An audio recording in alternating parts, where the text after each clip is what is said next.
വീട് പണി നിശ്ചയിച്ച സമയത്തിനുള്ളിൽ പൂർത്തിയാക്കാത്തതിനെ തുടർന്ന് ഫയൽ ചെയ്ത ഹർജിയിൽ പരാതിക്കാരന് അനുകൂല വിധി. തൃശൂർ കാഞ്ഞാണി സ്വദേശി ഷിബു കൊല്ലറ ഫയൽ ചെയ്ത ഹർജിയിലാണ് അനുകൂല വിധി. കോയമ്പത്തൂരിലുള്ള ഇന്നോ സ്ട്രക്ചറൽ സിസ്റ്റം പ്രൈവറ്റ് ലിമിറ്റഡിന്റെ മാനേജിംഗ് ഡയറക്ടർ 11,68,600 രൂപയും പലിശയും നൽകാൻ കോടതി നിർദ്ദേശം. തൃശൂർ ചാലക്കുടി ദേശീയപാതയോരത്തെ നഗരസഭാ ശ്മശാനത്തിന്റെ പുകക്കുഴൽ തകർന്നു വീണു.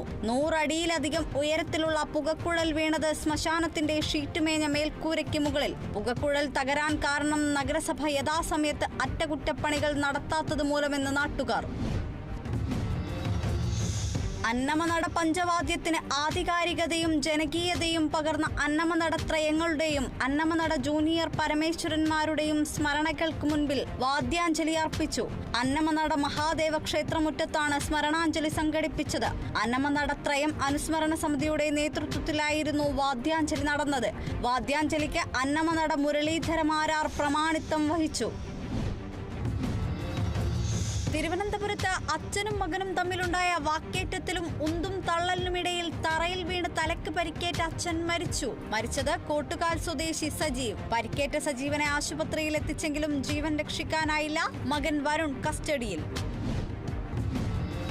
മലപ്പുറം എടപ്പാൾ ഗ്രാമപഞ്ചായത്തിലെ അജൈവ മാലിന്യ സംസ്കരണ കേന്ദ്രമായ MCF നാടിന് സമർപ്പിച്ചു. പഞ്ചായത്ത് പ്രസിഡന്റ് CV സുബൈദ ഉദ്ഘാടനം ചെയ്തു. 30 ലക്ഷം രൂപ ചിലവിട്ടാണ് MCF നിർമ്മിച്ചത്.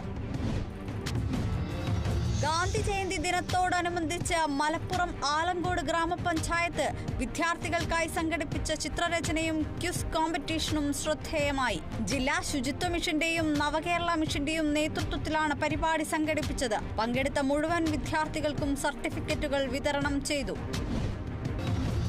മുനമ്പത്തെ കുടുംബങ്ങളെ കുടിയൊഴിപ്പിക്കാൻ അനുവദിക്കില്ലെന്ന് VD സതീശൻ. കുടുംബങ്ങളുടെ കിടപ്പാട സംരക്ഷണ പ്രവർത്തനങ്ങൾക്ക് പിന്തുണ പ്രഖ്യാപിച്ച് എറണാകുളത്ത് കോൺഗ്രസ് സംഘടിപ്പിച്ച യോഗത്തിലാണ് പ്രതിപക്ഷ നേതാവിന്റെ വാക്കുകൾ.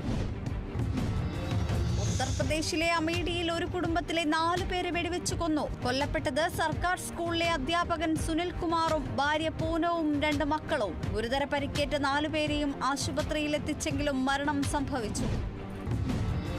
സമസ്ത കേരള ജംഇയ്യത്തുൽ ഉലമയുടെ നേതൃത്വത്തിൽ ആലപ്പുഴ മാന്നാർ മേഖല സംഘടിപ്പിച്ച നൂറെ മദീന മൗലീദ് സദസ്സ് സമാപിച്ചു. 1 മാസം നീണ്ടുനിന്ന മൗലീദ് സദസ്സിന്റെ സമാപനത്തിൽ 100ഓളം പേർ പങ്കെടുത്തു.